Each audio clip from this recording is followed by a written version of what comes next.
Olá, rapaziada, está no ar o Papo Solto desta semana. Oferecimento, Governo do Estado do Amazonas e Logic Pro. A entrevistada do nosso programa de hoje é consultora, assessora, mãe, executiva e muito mais. Vamos falar de educação financeira. Bem-vinda ao Papo Solto, Ramayana de Paula.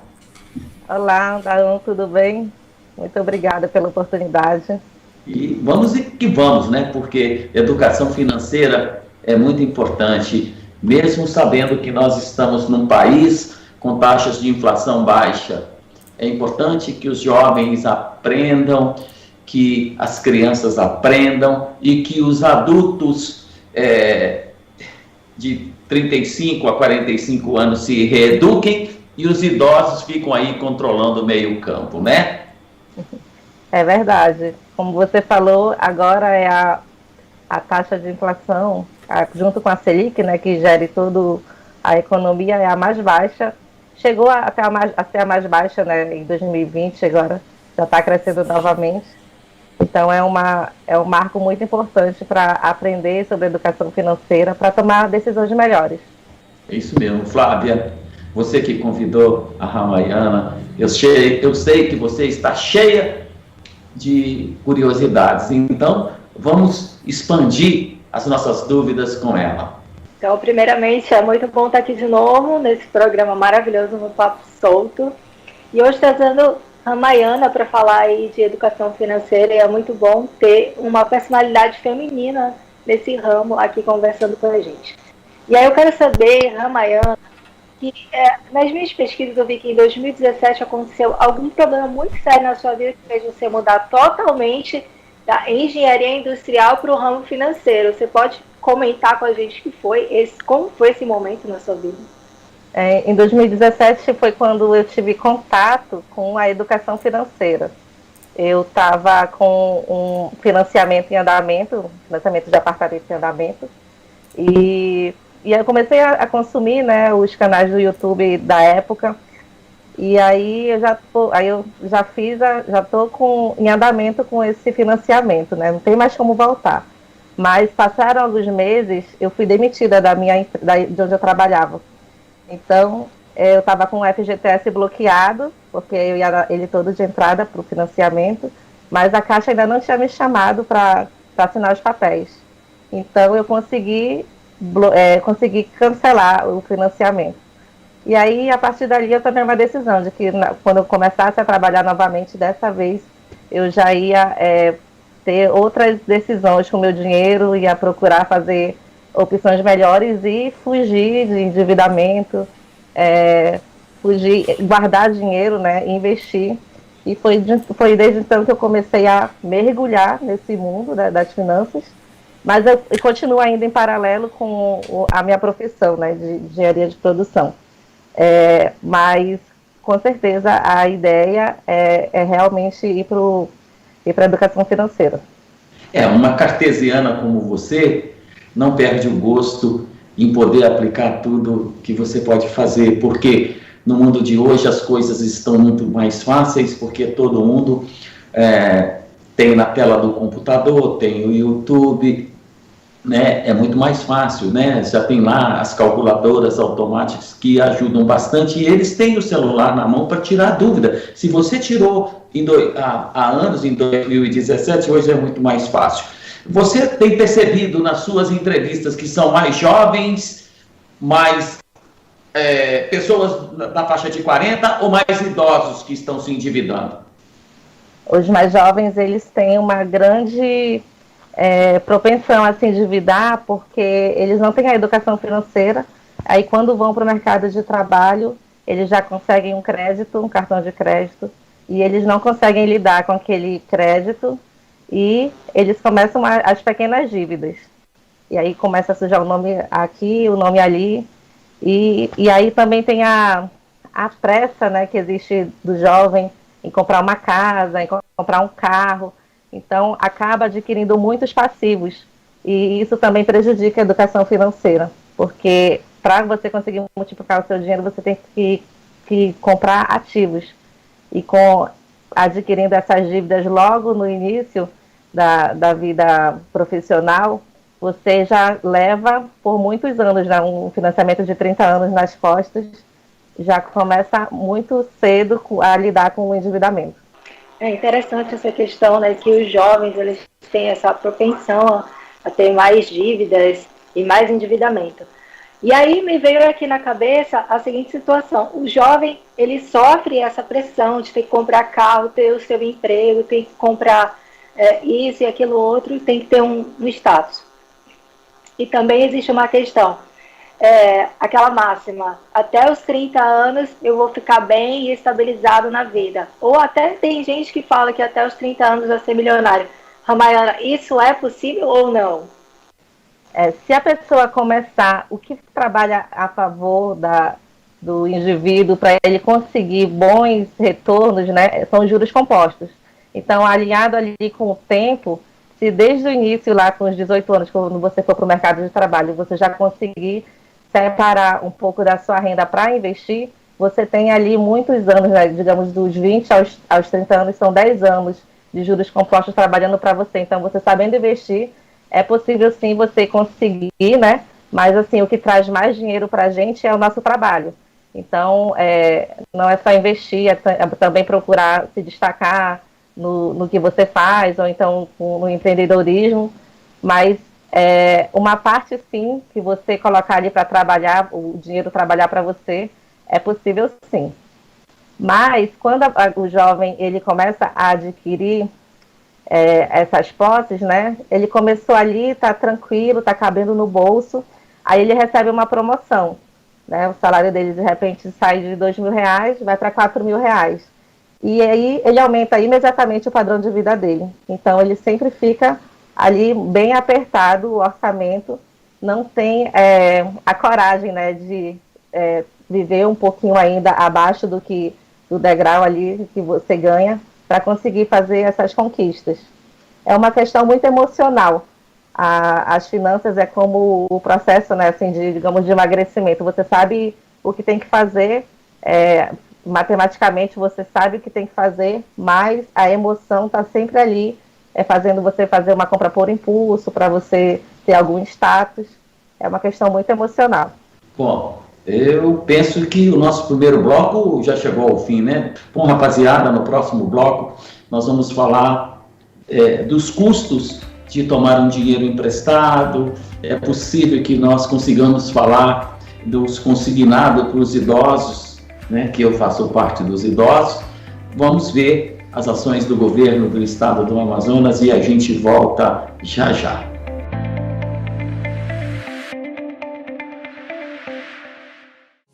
Governo trabalhando para melhorar a sua vida. 100 mil famílias vão receber o auxílio estadual enchente. Com o auxílio de R$300, as famílias atingidas pela enchente vão poder comprar alimentos em estabelecimentos cadastrados. Kits pronto para aula serão distribuídos para 450 mil estudantes. Os kits com material escolar e fardamento vão beneficiar todos os alunos da rede estadual. Os professores e pedagogos também receberão kits com materiais de expediente.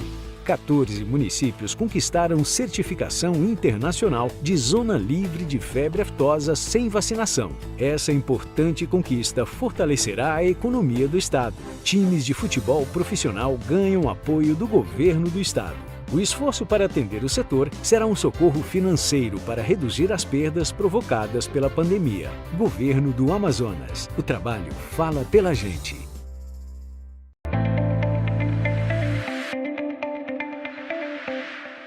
Estamos de volta, Flávia. O que nós vamos perguntar? Vamos ajudar, vamos poupar, vamos investir bem. É com você a sua dúvida. Todas as dúvidas. Agora, vamos assim para um papo bem simples. Quais seriam os investimentos? Vamos falar, uma dona de casa, uma pessoa simples.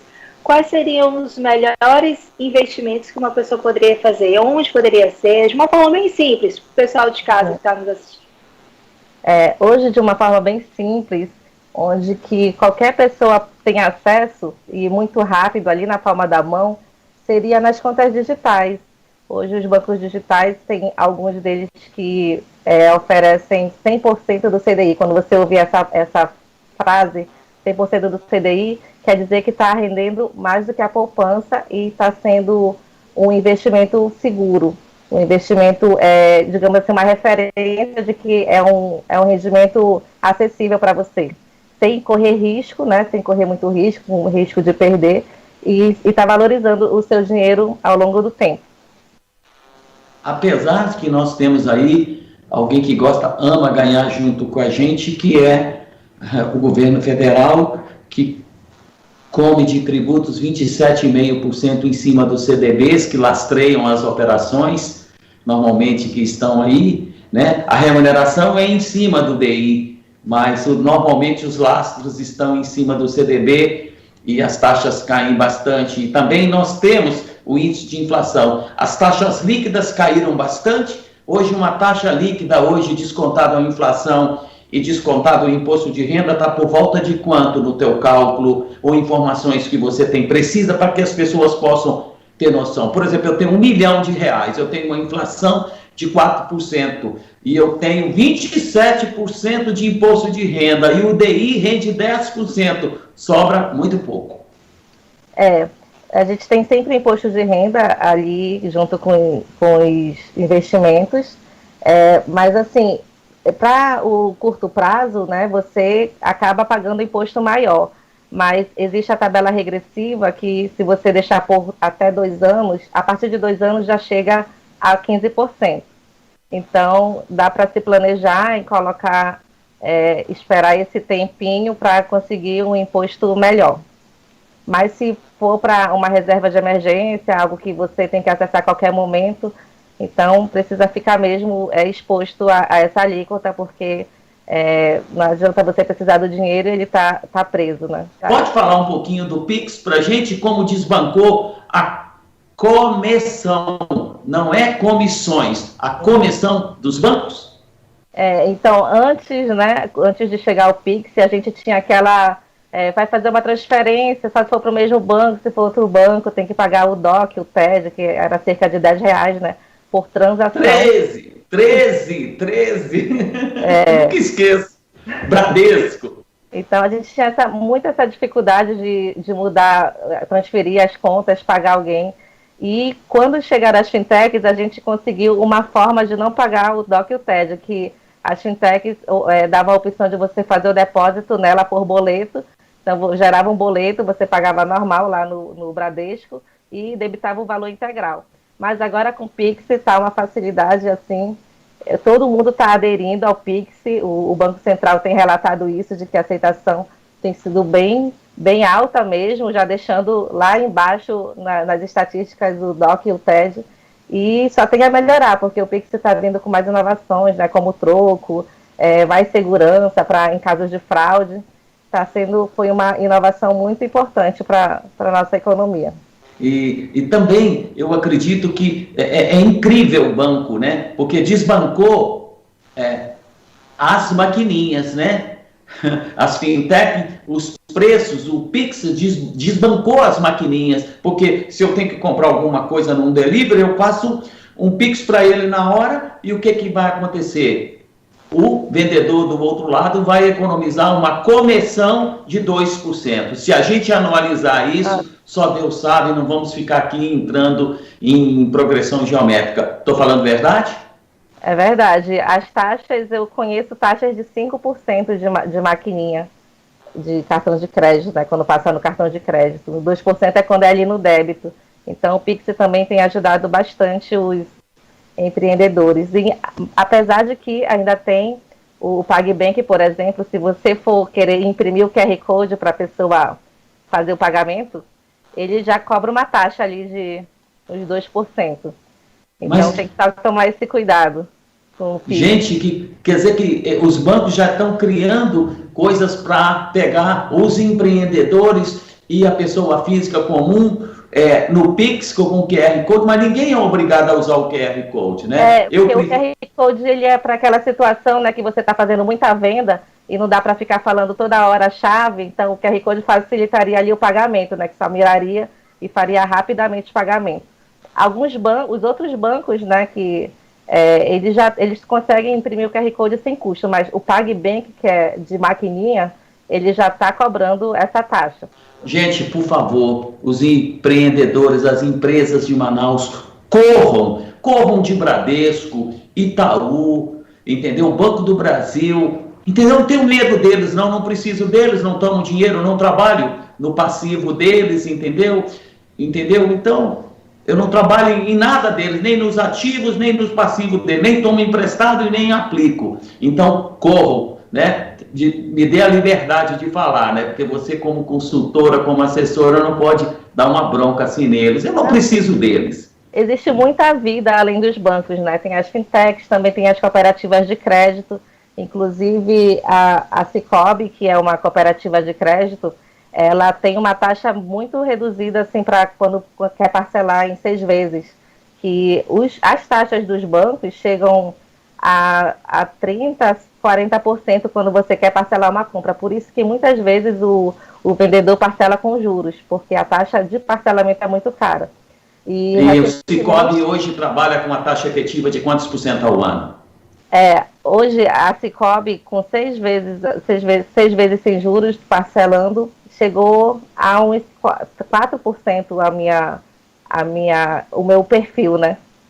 Então, Eu não conheço não, mas eu quero conhecê-lo. Qualquer dia desse a gente vai fazer um cálculozinho. Olha, eu estou amando o papo e a Flávia só está olhando porque a gente não quer sofisticar essa conversa, né, Vicente? O Vicente é meu parceiro, meu sócio, meu amigo. Eu fiz o Vicente tirar a conta dele dos outros bancos, ele e a esposa foram para o Banco Inter. Só estão economizando, porque, gente, nada de Bradesco, olha ela olhando, nada de Bradesco, nada de Banco Itaú, nada de Banco do Brasil, nada desses caras, eles comem o dinheiro de vocês. Não é comissão, é comissão. Vamos mais um intervalo comercial e a gente volta já com a Ramayana para falar o que ela quiser.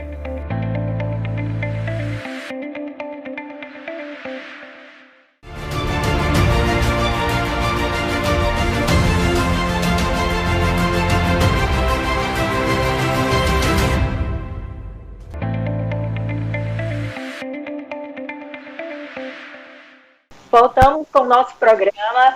Adão, o nosso papo tá super cabeça, tá legal demais, estou gostando. Agora eu quero saber da Ramayana qual é essa história que ela tem aí sobre consignado para os idosos. Eu sei que você não quis fazer essa pergunta não, passou a bola para mim, né?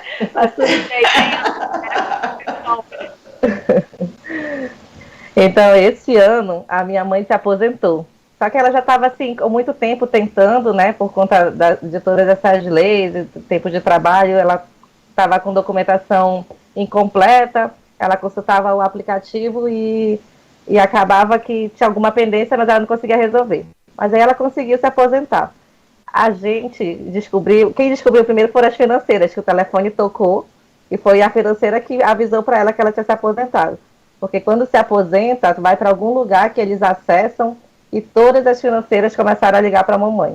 Então, é um assédio que tem muito grande nos idosos por conta dos empréstimos consignados, né, que são uma bola de neve. E existe uma lei que proíbe que as financeiras abordem os idosos até 6 meses, nos primeiros 6 meses que eles começam a aposentadoria, mas isso não é respeitado. Então, se você tem um idoso que está aposentado, por 6 meses você não precisa, não é proibido receber a ligação de qualquer financeira. Pegue o nome dessa financeira e denuncie no IDEC, que é para a defesa do consumidor, e garanta o sossego desse aposentado. Coitado de nós, né? Ainda bem que eu sempre trabalhei com a minha reserva técnica, né? Não deixo o meu dinheiro no Bradesco, porque ele queria me remunerar a 70% do DI, a 80% do DI. E eu fiz aqui. Oferecem abaixo do 100%. Do DI. E você disse que é para eu ou para as outras pessoas colocarem o seu dinheirinho, a sua reserva técnica, lá nas fintechs, que tem garantia do Banco Central até R$250 mil. É Bom, agora, você tem percebido que a educação financeira tem mudado muita gente através do seu Instagram. Como é a educação financeira para crianças e para jovens? Porque adolescentes, por exemplo, que o pai pega um cartão de crédito e solta para eles. Qual é o teu olhar de vocês treinarem essas crianças, esses jovens? A educação financeira precisa mesmo começar, né, desde a infância, porque a criança tem que ter noção de dinheiro, noção de que o dinheiro é limitado, de que não dá para realizar todos os sonhos, comprar todos os brinquedos. Então, é muito importante. Tem criança que oferece para o pai pagar o brinquedo no cartão de crédito. Eu conheço histórias de pessoas que falaram isso. O meu filho também já chegou a falar isso. E eu tive que explicar para ele que o mesmo dinheiro que cabe no meu bolso é o que está lá no banco, só muda de lugar. Então, é muito importante pode começar com uma semanada, né, que a criança já tem ela tem pouca noção, assim, de longo prazo. Então, uma semanada seria ali um horizonte que ela conseguiria acompanhar. E também uma coisa que é importante é não confundir a educação financeira com recompensas por arrumar cama, fazer alguma tarefa de casa, porque o objetivo da educação financeira é ajudar a criança a lidar com o dinheiro. Então, se ficar misturando com com recompensa, ela pode achar que todo mundo só quem é bonzinho que é rico, né? Mas o objetivo da educação financeira é outro, ajudar ela realmente a lidar com o dinheiro. Então, pode começar ali com uma semanada para comprar um brinquedo, né? Daqui a um mês. Então, ela vai ter ali uns 4 recebimentos para conseguir comprar esse brinquedo. E assim por diante. Já com os adolescentes, existe a luta, né, daquele status de querer comprar tudo da moda, tá igual os amigos. Com eles também tem que ter esse controle para eles conseguirem lidar com o dinheiro. Dali já a mesada, que eles já têm um horizonte, né, para eles conseguirem se programar para o seu aniversário, para algum passeio, ajudar nesse sentido, para dar essa noção deles de lidar com o dinheiro.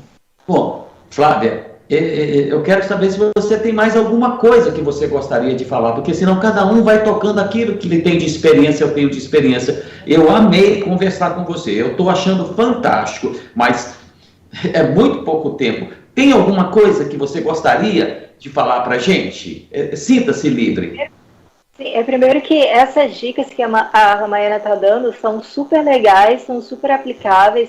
Eu que já trabalhei com criança, tenho muita experiência com criança desde jardim de infância até adolescência.